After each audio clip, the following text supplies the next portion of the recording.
What's up, everybody? Welcome to Podcast Now Plus. I'm Alex, and in this video, I want to talk about the Horizon multiplayer project yet again. Turns out we have some, I would say, info, pretty solid info, that shows that this game might very well launch, maybe not even just in 2025, but maybe even the first half. It could be waves, right? An early access type thing, first half, and then maybe like a full launch in the second half. I saw a lot of jokes, some very, very good ones that talked about it doesn't even matter what we say, doesn't matter any of this info. We know it's going to happen. Horizon multiplayer or Horizon Online is going to launch like a week or two, within the range of GTA 6. It's actually hilarious how close Horizon, anytime any Horizon product has launched to a massive, massive game that kind of overshadows it. Even though like the first Horizon did extremely, extremely well, it always goes against Titans, and it's actually become kind of like a meme at this point, right? So just thought I'd throw it in there. That is pretty funny. I would not be shocked if this game full launch September 2025, and that's September 2025 is when GTA says, okay,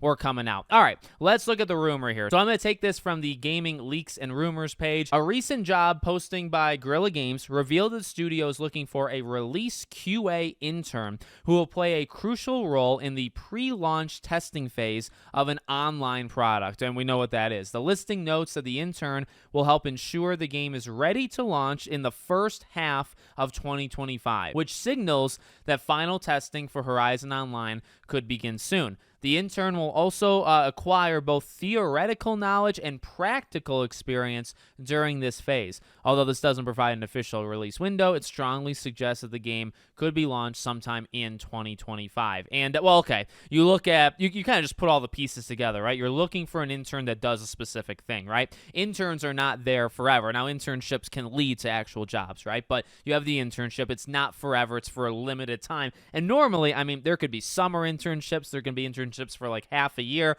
So you're locked in not too long, right? And the thing I think that's actually the most important is, well, number one, again, like all the descriptions of what the job is actually going to do, but also the whole practical knowledge. That's the big one to me when they talk about the knowledge you'll gain from it. Well, practical knowledge means that these things actually have to happen. So if you're in there and the whole idea is for you to learn about, these live service games and when they release and how to handle that, your specific job with it. Well, practically, it actually has to happen, right? You're not training for it. Now, yeah, there will be training. There will be leading up to it. But if they are going to be true to their word to give these unpaid interns, a chance to learn something, then the thing actually has to come out. Now, here's the thing, and that's what I kind of said in the very beginning, going back to that. It has to come out in some way. Doesn't mean the full-on experience comes out, when this intern is like doing this thing, right? It could be an early access thing. It could be a beta. It could be, something like that, like an early trial run where that person would gain the knowledge. It would satisfy everything we just talked about,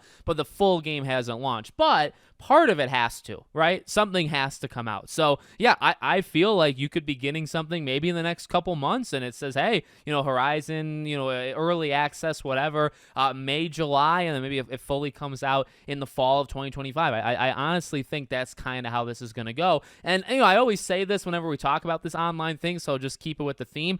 Look, I'm just as anti-Sony going like all in on live service as the next guy. In fact, I'm actually more vocal about it because of these YouTube channels. I get it. I understand the need to have a couple of these things, hit big. I will say, for as like anti as I've been about this entire thing for the last 3 years, it's getting a little repetitive, to be honest with you. I've always said, you can go back as long as you want to find the evidence. I've always said I actually think Horizon would work. I think, and you look at the just the past knowledge that we know from these Horizon games, like multiplayer or co-op, right, has always been a thing that they've wanted, and they've tried every time. They tried it with Horizon 1 and Horizon 2, right? They've tried to have co-op elements, and they've pulled them out because it just, it wasn't working.